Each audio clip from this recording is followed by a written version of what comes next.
E aí galera, tudo bem com vocês? Vamos aí para mais um giro de notícias sobre o Cruzeiro com questões que têm movimentado o ambiente do clube nas últimas horas. Desde o início eu já vou pedir para você deixar o like no vídeo, se inscrever no canal caso ainda não seja inscrito e usar os comentários para deixar a sua opinião sobre cada um dos temas. Lembrando que o vídeo é feito com o patrocínio do OneFootball, que é o maior aplicativo sobre futebol do planeta com mais de 20 milhões de downloads. Ele é totalmente gratuito, está disponível tanto para Android quanto para iOS e o link para você baixá-lo está aqui na descrição do vídeo, beleza? O primeiro assunto é o adiamento aí de Cruzeiro e Deportivo Lara. O duelo que seria disputado inicialmente na quarta-feira passou para quinta e foi posteriormente adiado agora para o dia 27 de março. O motivo apontado é realmente a crise política, econômica, social, bababá lá na Venezuela, que fez com que o time venezuelano não tivesse condições de chegar ao Brasil para fazer a partida. Mas aí a gente tem que ressaltar uma coisa.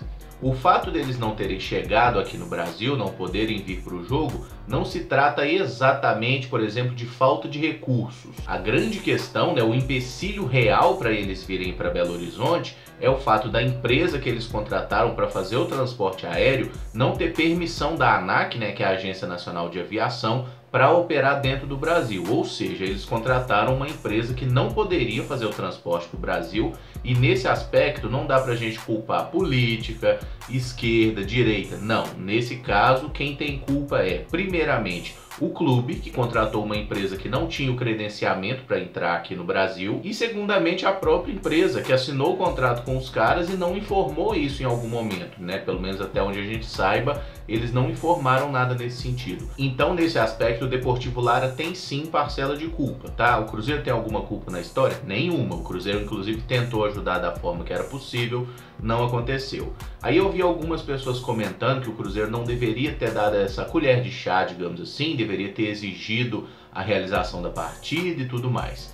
Quem toma a decisão de fato é a Conmebol, tá? Mas quando os clubes entram em acordo, tudo fica mais fácil para a entidade. O Cruzeiro aceitou o adiamento da partida para quinta, depois aceitou também o adiamento para o dia 27, e essa data acabou sendo encontrada porque ela é durante uma data FIFA, tá? É um período que está destinado a jogos de seleções, e inclusive a gente vai ficar sem um jogador nesse período porque foi convocado. Mas acho que essa atitude compreensiva do Cruzeiro tem mais a ver até pensando no jogo de volta. Inclusive o clube já propôs, a Conmebol e tudo mais, uma solução que seria fazer o jogo de volta no Chile, tá? Para não precisar viajar até a Venezuela, e convenhamos que não vai mudar tanta coisa assim, porque o Deportivo Lara vai jogar com o portão fechado. Eles já não vão ter a torcida de toda forma, então se conseguir chegar a um acordo para que eles joguem em outro estádio, obviamente não no Brasil, não com a nossa torcida, que seja com portões fechados, sem nenhum torcedor, mas que seja em outro país, para que o Cruzeiro não precise viajar até a Venezuela viver nessa crise que eles estão. Eu sou uma pessoa naturalmente desconfiada, então eu acho que o Deportivo Lara meio que já sabia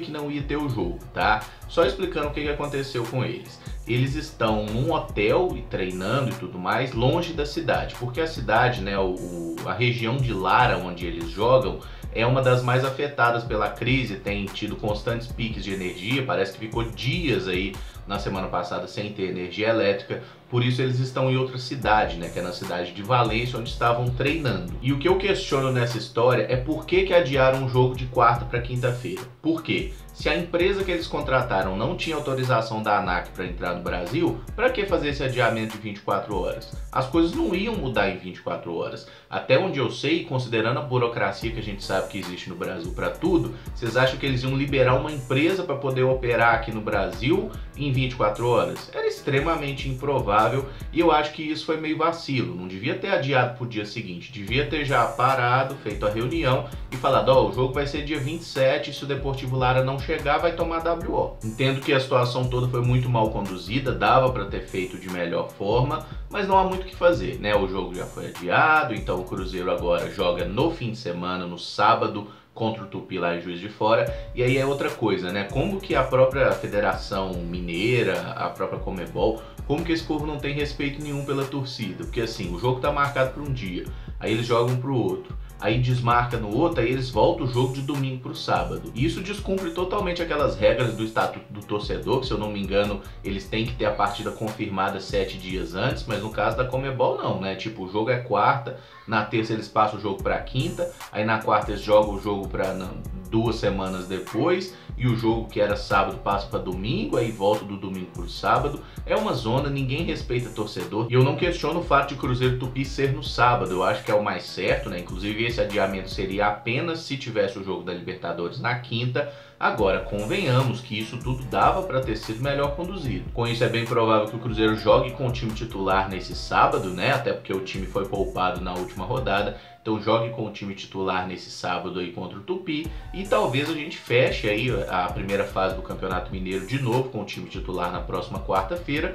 Ou, pelo menos seria a minha escolha, jogue com o time reserva mesmo. Até porque a gente já deve definir qual será a nossa posição nesse fim de semana. O Cruzeiro tem 19 pontos no Campeonato Mineiro, o América tem 21, o Atlético 22. O Atlético e o América, inclusive, que se enfrentam nesse domingo. Então, provavelmente, se o Cruzeiro fizer a obrigação e vencer o Tupi, o Cruzeiro vai fechar essa rodada em segundo lugar, porque não tem como o América e o Atlético ganharem ao mesmo tempo. Mas vamos lá, onde que esse adiamento do jogo da Libertadores pode impactar aí no calendário do Cruzeiro? O duelo dia 27 ele vai ser disputado entre a partida de quartas de final do Campeonato Mineiro, que é sem ser nesse fim de semana no próximo, e o primeiro jogo da semifinal, caso o Cruzeiro passe pelas quartas, né? O que convenhamos, se o Cruzeiro não passar de um time do interior nas quartas de final do Mineiro, aí nós estamos fodidos. Então é ruim porque seria uma semana cheia para treinamentos, né, que o clube teria entre quartas e semifinal do Campeonato Mineiro, e não vai mais acontecer. Um desfalque é certo para esse jogo do dia 27, que é o lateral direito Luiz Orejuela, tá? O jogador foi convocado pela seleção colombiana, né, e obviamente durante data FIFA os clubes são obrigados a liberar os seus atletas. Então o Orejuela vai disputar aí 2 amistosos com a seleção colombiana lá na Ásia, um contra a Coreia do Sul e o outro contra o Japão. Achei legal o Orejuela voltar a ser convocado, né? Ele que teve um período longo aí sem atuar nem pelo time B do Ajax por causa da idade e também não era opção para o time principal. Agora voltou pro Cruzeiro, começou bem a temporada, né? Nas vezes que entrou mostrou um bom futebol, tá botando uma pressão aí no Edilson para ficar esperto, senão vai perder a vaga de titular. E já vem aí um reconhecimento com a chamada para a seleção. Orejuela é um bom lateral, tenho gostado dele até o momento, e se ele seguir mantendo esse ritmo e jogar bem contra adversários mais fortes, né, porque até agora ele só pegou times de menor expressão, mas ele certamente vai ter oportunidade de jogar contra equipes mais fortes. Se ele seguir mantendo esse ritmo e jogando bem, eu imagino que certamente o Cruzeiro vai comprá-lo ao fim do período de empréstimo, e ele é um jogador que pode sim fazer bastante sucesso aqui pelo Cruzeiro. Mas vamos com calma, né? Eu gosto sempre de lembrar que o Marcelo Hermes na temporada passada começou muito bem também, metendo gol na estreia e tudo mais, depois deu uma caída. Eu tenho a impressão que o Orejuela é sim um bom lateral, vai nos ajudar bastante, mas vamos com calma, não precisamos apressar as coisas. E outra questão que eu gostaria de abordar nesse vídeo é sobre o Everaldo, né, atacante do Fluminense, que está em negociações aí para chegar ao Cruzeiro. O papo que veio, né, lá do Rio de Janeiro, no Jornal Extra, também no portal Netflu, é de que o Cruzeiro teria feito uma oferta um tanto quanto bizarra, na minha opinião, para conseguir a liberação do Everaldo imediatamente, que seria ceder o Digão, os direitos econômicos do Digão em definitivo, e até oferecer o Sassá por empréstimo de 2 anos ao Fluminense. E vamos contextualizar a história. O Everaldo ele é jogador do Velo Clube, que é um time de São Paulo, e ele está emprestado ao Fluminense até maio desse ano.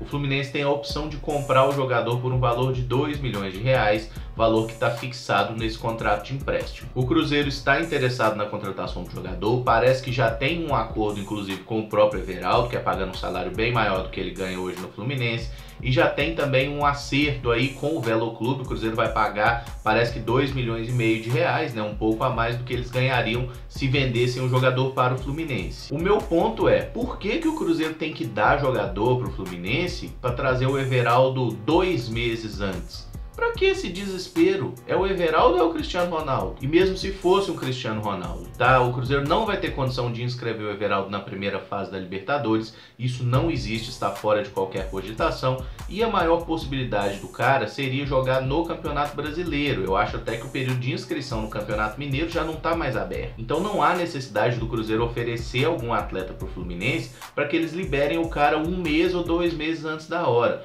Vamos pensar, até se o Cruzeiro quisesse negociar o Digão em definitivo e tudo mais, até para preservar a boa relação que existe entre as diretorias, tudo bem, mas por que envolver o Sassá nisso? O Sassá é um bom atacante, ele está de certa forma controlado. Se ele não tivesse, o Mano Menezes não estaria escalando ele, tá? Vocês podem ter certeza disso. Se o cara tá trabalhando todo dia com o Cruzeiro, tá treinando e tá jogando, é porque o Mano Menezes confia no trabalho dele. Aí pode ser que alguém argumente no seguinte sentido: ah, mas o Everaldo é um jogador que chegaria para ser uma opção importante do elenco do Cruzeiro e o Sassá hoje é a terceira opção de atacante. Sim, ele é a terceira opção de atacante, lembrando que a primeira é o Fred e a segunda é o Raniel. São jogadores que também ficam bastante no departamento médico, assim como o próprio Sassá. Então, se nós temos esses três, mais o Popó, que é a quarta opção para centroavante, vamos manter os quatro, não precisa abrir mão deles. Se for para abrir mão de algum, que seja caso apareça uma grande proposta e para venda, não para emprestar. Ah, Emerson, mas aí o Fluminense vai lá, paga 2 milhões de reais e fica com o Everaldo em definitivo, não é verdade?